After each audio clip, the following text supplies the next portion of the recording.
As I get older, I'm entering this stage where I just want to enjoy the things that I watch, especially superhero media. When Superman came out last year, I was having so much fun because it was essentially everything that I had been asking for.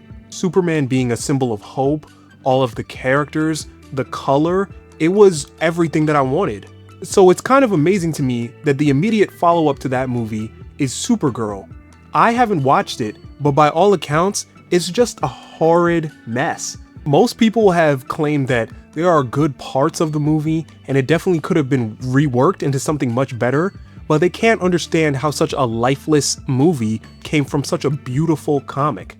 When they announced the Supergirl movie maybe 3 years ago, they announced that it would be based off of Woman of Tomorrow comic, and I was so excited that I read it immediately, basically only to hear that the movie does none of that and it butchers the ending. So I'm not really interested in spending my time or my money on that. Now I'm just looking ahead to Lanterns, and regardless of how hard I try, I'm not excited for that either. When the first trailer came out, the main complaint was that there wasn't enough green, but my complaints run a little deeper than that. I remember when this show was announced back in 2019, which means it's basically been in development hell for 7 years. I can't think of a single movie or TV show that has that extended of a timeline and then the product was actually good. And then we get more details about the show, like Kyle Chandler being cast as Hal Jordan and it being a true detective style series. I don't know what about the Green Lantern Corps, the spacefaring cops that wield the emotional color spectrum. I don't know what part of that screams true detective series. And on the subject of Kyle Chandler as Hal Jordan, that immediately signaled that one of two things were going to happen. It's either he was going to die almost immediately, or he's going to turn evil very quickly. While John Stewart is probably my favorite Green Lantern, I do think that there needs to be a natural evolution of things. It's kind of like in the Batman Brave and the Bold movie that's supposed to be coming out, where they said that Damian Wayne is going to be the Robin, and it's like, there were 3 main Robins prior to him. Why do we have to start with Damian? I'm all for the push of John Stewart as the main Green Lantern, but not when it has to come at the expense of Hal Jordan. So now fast forward to August 2026, we have 2 primary trailers released for Lanterns. The first one got a bunch of negative response, but now the second one drops and they give us a lot more. They give us some plot details with like the Manhunters, they show us a little bit of Sinestro, we see them on an alternate planet, it looks like, for a couple of minutes. There were quite a few things for you to be intrigued by if you're a casual fan or you're a bit more of a hardcore fan, but for some reason, I'm still not buying it.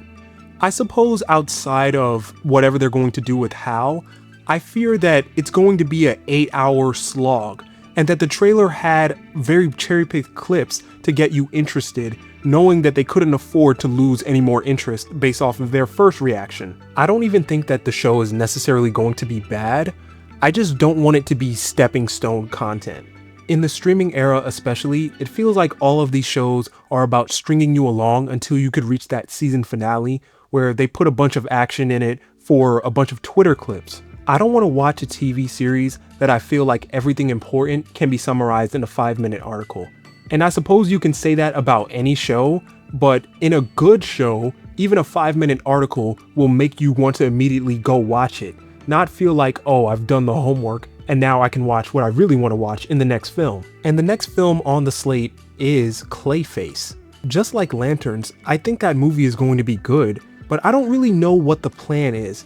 When James Gunn announced this universe, he said that Phase 1 would essentially be gods and monsters. In my opinion, that immediately signals to me that they're going to be hard switching from gods to the more monstrous, lesser known part of the DC universe. So you still start with Superman, but then you immediately follow that with something like a Swamp Thing. Then you immediately follow that with Wonder Woman, where you explore more of her Greek origins and all of that mythos. Then you have an Etrigan the Demon, or something like with Zatanna, who I can't believe hasn't been in a live action film, at least not to my knowledge. Then after that, you have so much that you could potentially explore in a New Gods film or TV series.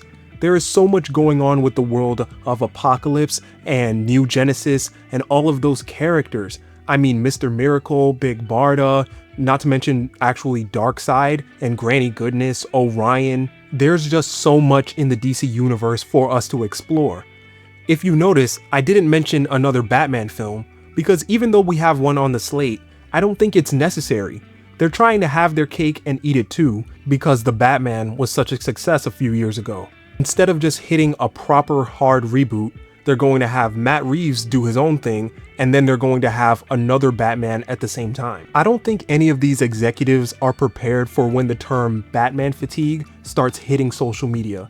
And that could be so long from now that I won't even remember making this video and saying that, but I am seeing that more and more amongst hardcore comic book fans.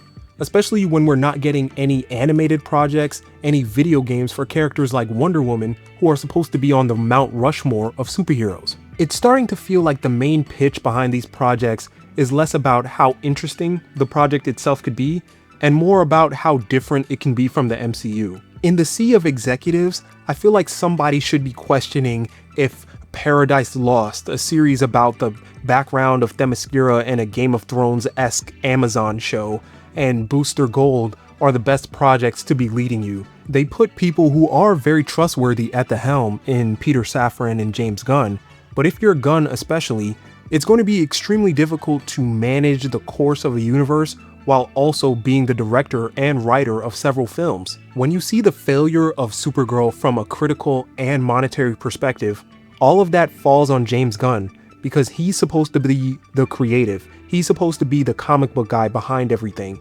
That movie shouldn't have happened like that. And I'm not ignorant to the fact that in 1 or 2 good movies, none of this could even matter. All it takes is for Millie Alcock's Supergirl to be amazing in Man of Tomorrow, which we already know she's going to be in, and then we'll just scratch the Supergirl movie from our memory.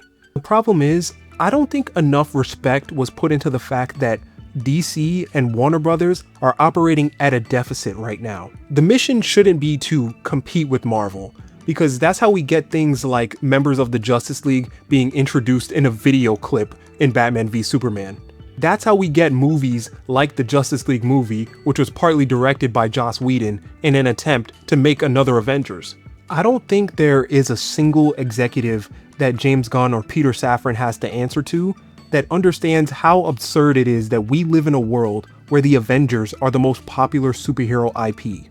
Not just more popular than the X-Men or the Fantastic Four, but more popular than the Justice League. When we look at shows like The Boys or Invincible, their characters are mirror versions of DC heroes, not Marvel heroes. We've been saying this for quite a while, but it seems like these executives don't understand the goldmine that they're sitting on. And that's why they alienate hardcore fans, and they can never really capture the casual fans. However, if they hear something even slightly related to Batman, it's like dollar signs pop up in their eyes, like they're cartoon characters. Oh, a Bane and Deathstroke movie. I vaguely remember Bane from one of those Batman movies. Green like that. Those are 2 of my favorite villains in all of comics. But I've accepted that these movies are not for me. How are you going to sell that to the general public? Not only that, but where does it fit into the subject of gods and monsters? I do have to be realistic. If you want to count Superman from last year as the start of the DCU, then this is only year 2 of James Gunn's vision. Even if there's some casual understanding that the room for error is small over at DC Studios, it's much smaller than they seem to be projecting right now. Funnily enough, I remember when Supergirl was first announced. James Gunn said that they are not moving forward with any projects unless he loves the script. And then, the number one problem that I hear with Supergirl is that the writing was terrible. That of course makes people, who remember when James Gunn said that, lose faith in him. And with the way that social media is constructed right now, the sentiment from the comic book community is going to seep into the general public much faster and much more aggressively than the general public opinion will seep into the comic book world. You don't want to alienate the people who have taken it upon themselves to keep up with everything that you say on social media, and James Gunn says a lot. I suppose all of this is to say, while it is extremely early, there are some signs and some trends that I'm not really liking. Even the box office performance of a movie simply titled Superman, you would expect more than $600 million range. Guardians of the Galaxy 3, also released post-pandemic, made by the same director, made $800 million plus. The big difference is clearly trust in the brand and trust in the characters. And the DC doesn't have that at this moment, and they need to be building that up instead of taking any setbacks really. Listen, anything can be good, and with the right mix of creatives and marketing, anything can be successful. I want that for the DCU. I want them to be successful, instead of falling apart really before they even get any footing. This has been Universe Altering. Thank you for tuning in, and I'll see y'all in the next one.